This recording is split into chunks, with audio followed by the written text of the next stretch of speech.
ජීවමාන යේසුස් ක්‍රිස්තුස් වහන්සේගේ නාමයෙන් හදවතට ඖෂධයක් කියන මේ මාතෘකාවෙන් නැවත හමුවීම මට ඉතාම සතුටක්. යේසුස් වහන්සේගේ නාමයෙන් බලන හැමෝම ආදරෙන් සාගාරයෝද පිළිගන්නවා. ඒ වගේම හදවතට ඖෂධයක් ලෙස ජීවිතේ මේ පණිවිඩේ ක්‍රියා කරනවා කියලා මම විශ්වාස කරනවා. අද මට ලැබිච්ච මාතෘකාව තමයි උන්වහන්සේගේ කරුණාව. කරුණාව කියන්නේ මොනවාද? කරුණාව කියන්නේ යම් කමකට නැති මුකුත් කරන්ට බැරි එක්කෙනෙක්ව උන්වහන්සේගේ තෑග්ගක් දීලා ඒ කරුණාව කියන ඒ තෑග්ග තුලින් උන්වහන්සේ ඉදිරියට ගෙනියන එක. උන්වහන්සේගේ වචනේ කියනවා නුඹගේ දුර්වල තැන්වලදී මාගේ කරුණාව නුඹට සෑයේ කියලා. ගොඩක් බැලෙන කම්වල ගොඩක් දුර්වල තැන්වල මුකුත් කරන්න බෑ කියලා ඉන්න තත්ත්වය තුල උන්වහන්සේගේ කරුණාව අපිට බොහෝ වෙලාවකට වැඩ කරලා තිබෙනවා. යම් කෙනෙක් එක්ක කතා කරනකොට අපි ලෝකයේ ආකාරයේ දරුවන්ට එක්ක කතා කරනකොට ඒගොල්ලෝ කියනවා මං අද ඉඳගෙන ඉන්නේ මගේ තාත්තා නිසා. මම මේ තත්ත්වේ ඉන්නේ අපේ අම්මා මහන්සි වුණ නිසා. මම මේ තත්ත්වේ ඉන්නේ මගේ නෑදෑය උදව් කරපු නිසා කියලා.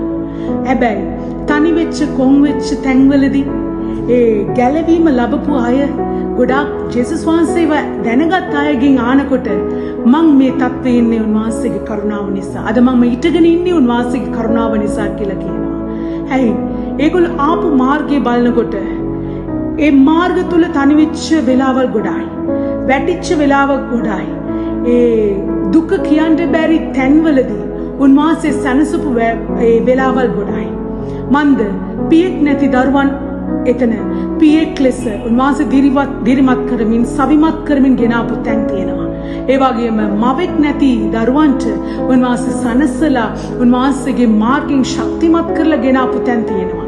මිතුරෙක් නෑදෑය පිරිස නැති තනි වෙච්ච වෙලාවලදී උන්වහන්සේ ඒ මිතුරෙක් ලෙස ළඟ සිටමින් තට්ටු කරලා උදව් කරපු තැන් තියෙනවා.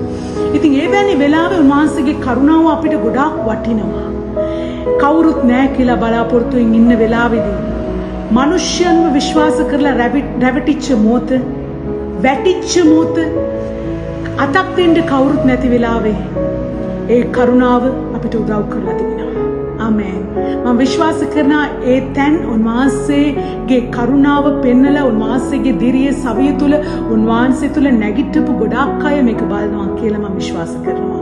ඒ වගේම නැවත වාරයක් අලුතෙන් කවුරු හරි බලාගෙන හිටියා නම් උන්වහන්සේගේ කරුණාව ඔබටත් තියෙනවා කියලා මම විශ්වාස කරනවා. යේසුස් කියන්නේ ආගමක් නෙවෙයි ආදරයක්. උන්වහන්සේගේ රස බලන්නම් එක් එක්කෙනා ඈතින් යන්නේ නැහැ, අමතක කරන්නේ නැහැ. ඒ රස කියානෙම කරන්න බැරි ප්‍රේමය තුල ඉන්නා වූ රසක්. ඉතින් ඔබත් අද බලනවා නම් ඔබටත් උන්වහන්සේගේ කරුණාව තිබෙනවා කියලා ඔබ දැනගන්න මේ අවස්ථාව. ඉතින් මම අද දිනේදී කරුණාව යම් තැනකට යම් කමකට නැති එක්කෙනෙක්ව ප්‍රයෝජනයක් නැති එක්කෙනෙක්ව උන්වහන්සේගේ කරුණාව දීලා උන්වහන්සේ ප්‍රයෝජනවත් කෙනෙක් ලෙස වෙනස් කරනවා.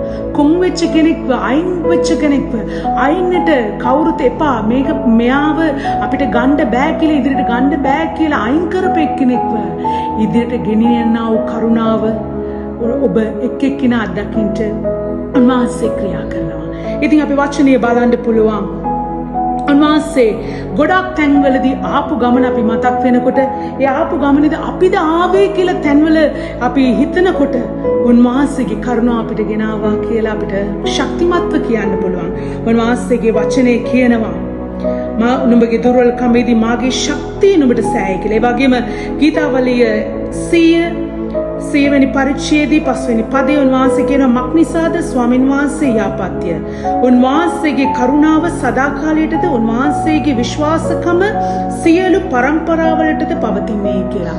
ඉතින් උන්වහන්සේව දෙවියන් වහන්සේ කියලා විශ්වාස කරපු තැනින් ඉඳන් ඒ කරුණාව ක්‍රියා කරන්න පටන් ගන්නවා. ඒ කරුණාව නැත්තම් අපිට ඉන්න බෑ. උන්වහන්සේගේ ඒ කරුණාව තුල නැගිට්ටාව ගොඩාක් දෙනෙක්ව අපි බලන්න පුළුවන්. ඉතින් මම යම් කොටසක් බයිබලයේ කියන්න කැමතියි. යෝසේප්ගේ කතාව තුල යෝසේප්ව ගහලා ඒ විකුණලා ඒ වාල්කමට විකුණුවට පස්සේ ඔව්ව ගෙනියලා දානවා ඒ සිරගත කරනවා. ඊට පස්සේ උන්වහන්සේගේ කරුණාව නිසා එතන සිරගත වෙච්ච එතනදී ඒ නායකයාට උන්වහන්සේ යෝසේප්ව මතක් කරලා ඒ සීනය අර්ථය කියනා ඔය තැනේ උන්වහන්සේගේ කරුණාව වැඩ කරනවා. උන්වහන්සේ ඔබට දුන්නා වූ පොරොන්දුව අමතක කරන්නා වූ තැනක් වාසය නෙමෙයි. හීනයක් පෙන්වුවද පොරොන්දුවක් දුන්නාද ඒ හැමදේම මතක් කරලා ඒ කරුණාව තුල උන්වහන්සේ ගොඩාක් ප්‍රමාද වෙච්ච ඒ දේවල් තුලින් උන්වහන්සේ යහපත් කරුණාව තුල ඔබව මතක් කරලා උන්වහන්සේ ඔබගේ ජීවිතේ ක්‍රියා කරන්නව තැනක් වාසය. ඒ වගේම උන්වහන්සේගේ ඒ කරුණාව වැඩ කරන තැන් අපිට වෙලාව කාලය කියන්න බෑ. කොයි කාලෙද උන්වහන්සේ හරි කාලයට උන්වහන්සේ ක්‍රියා කරන්න වූ තැනක් වාසය. ඒ පමණක් නෙවෙයි අපිට බලන්න පුළුවන් උන්වහන්සේගේ කරුණාව තුල ඒ පාපයට කමාව දෙන්නා වූ කරුණාව කියලා කියන්න පුළුවන්. නිදාස් දෙන්නා වූ කරුණාව කියලා කියන්න පුළුවන්. සුවය දෙන්නා වූ කරුණාව කියලා කියන්න පුළුවන්. ළඟ සිටමින් දිරිමත් කරන්නා වූ කරුණාව කියලා කියන්න පුළුවන්. අපිට බලන්න පුළුවන් එපෙසි පොතේ 2:8 උන්වහන්සේගේ වචනේ කියනවා අපි ගැලවීම ලැබෙන්නම උන්වහන්සේගේ කරුණාව තිබෙන්න ඕනේ කියලා. මන්ද කෝටි ගාණන් සෙනග ඉන්නකොට අපිව තෝරලා උන්වහන්සේගේ ගැලවීමට උරුමය දුන්නා වූ තැනක් වාසයේ කරුණාව පමණයි. අපේ මවගේ බඩේ ඉන්නකොට ඒ කලලේ දැක්කව තැනත් වාසය කියලා වචනේ කියනවා. ඉතින් ඒ වෛශාඛම කරපු ස්ත්‍රීව උන්වහන්සේගේ කරුණාව තුල උන්වහන්සේගේ ප්‍රේමය තුල කමා කරලා නැවත අලුත් ආරම්භයක් දුන්නා වූ තැනත් වාසය. මිනිස්සු කිව්වා ගල් ගාලා මරන්න ඕනේ. ඒ ධර්ම පාපයක් කරලා ඇවිල්ලා එන කියලා. නමුත් ඒ කරුණාව නිසා උන්වහන්සේ තුල තිබ්බා වූ කරුණාව උන්වහන්සේ එළිදරව් කරලා උන්වහන්සේ එතනදී කමා කරලා උන්වහන්සේගේ ඒ ආදරය පෙන්නලා උන්වහන්සේ අලුත් ආරම්භයක් ඒ ස්ත්‍රීට ලැබලා දුන්නා. ඉතින් අද විශ්වාස කරන්න ඒ කරුණාව අපි තුලත් ක්‍රියාත්මක වෙමින් පවතිනවා. අපි තුල අපිව විශ්වාස කරනවා නම් අපි උන්වහන්සේ විශ්වාස කරනවා නම් උන්වහන්සේගේ කරුණාව අපි තුලත් තිබෙනවා. උන්වහන්සේ ක්‍රියාත්මක කරමින් පවතිනවා. ඔබගේ ජීවිතේ කොතනද ඔබ උන්වහන්සේ කරුණාව ලැබෙන්න තියෙන්නේ කියලා ඔබ සෝදිසි කරලා උන්වහන්සේගේ පාදපාමුල වාඩි වෙන්න ඔබ ඉල්ලන්න. උන්වහන්සේ කරුණාවන්තයි. උන්වහන්සේ අනුග්‍රහය දෙන්නා වූ තැනක් වාසයේ ජීවිතේ වෙනස් කරන්න, ලස්සන දේවල් එකතු කරන්න, අඩුතැන් පුරවන්න, ඒ වගේම බාධකවල් විඳෙලා උන්වහන්සේ යක්ෂයාගේ සියලුම ඒ පරීක්ෂාවල් ක්‍රියාවල් නිෂ්ක්‍රිය කරලා උන්වහන්සේ ජීවිතේ අලුත් ආරම්භවල් දෙන්න බලවන්තයි. උන්වහන්සේ නිහඬ වෙන්නේ අමතක කරලා නෙමෙයි. උන්වහන්සේ ප්‍රමාද කරන්නේ අපිව ශක්තිමත් කරන්න කියලා අද දිනේදී වාසයේ කරුණාව අපිට සෑයි කියලා විශ්වාස කරමින් උන්වහන්සේ තුල රැඳී සිටින්න මහත් දේවල් ඔබ දකින්න පුළුවන් කියලා මම විශ්වාස කරනවා. අපි යාඥා කරමු උන්වහන්සේගේ පාදපාමුල.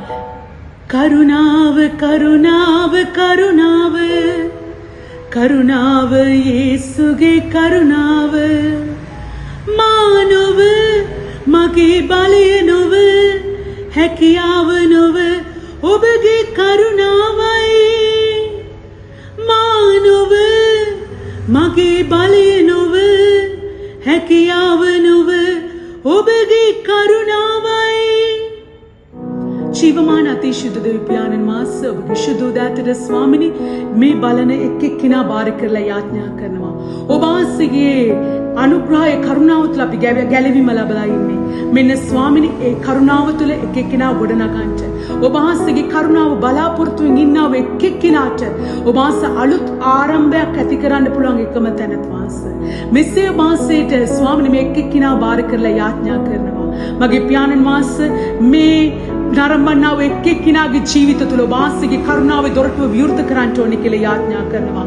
ඔබ වහන්සේ තුළ විශ්වාසය වැඩි කරමින් මගේ පියාණනේ ඒ ජීවිතයේ තිබෙන වහල්කම් දඟල් කඩන්ට යේසුස් වහන්සේගේ නාමයෙන් බාර කරලා යාඥා කරනවා. ඒ පමණක් නොවේ යේසුස් තාත්තේ ඔබ වහන්සේ උන්ගේ යාඥා ඉල්ලීම් කන්නලව කඳුළු ඒ දකින්නා වූ තැනත් වාස ඔබ වන් සනසන්ට කෙනෙක් නෑ. ඔබ වන් සුව කරන්ට කෙනෙක් නෑ. ඔබ වන් පිළිතුරු ස්වාමිනේ දෙන්න කෙනෙක් නෑ මගේ පියාණන් වහන්සේ. මන්ද ඔබ වහන්සේගේ වචනේ කියනවා නැතිදේ ඇතිදි ලෙස කැඳවන්නා වූ එකම තැනත් වාසය. ඔබ වහන්සේගේ ස්වාමිනේ කරුණාව තුළ ඉඳගෙන ඉන්නා වූ එක්කෙනා තුළ ස්වාමිනේ ඔබ වහන්සේ ක්‍රියාත්මක කරන්න. ඔබ වහන්සේ විශ්වාස කරන්න මහිමේ දකින්න ඕයි කිව්වා. මෙන්න මෙසේ ඔබ වහන්සේගේ ශුද්ධෝදාතර බාරයි ආශිර්වාද කරන්න. එක්කෙනාගේ ජීවිතේ ඔබ වහන්සේගේ කරුණාව අලුත් කරමින් නිදාස් කරන්න. ඔබ වහන්සේගේ ශුද්ධෝදාතර බාරයි කැපයි. යේසුස් වහන්සේගේ අති ශුද්ධ බලවන්ත වූ නාමයෙන් නිසා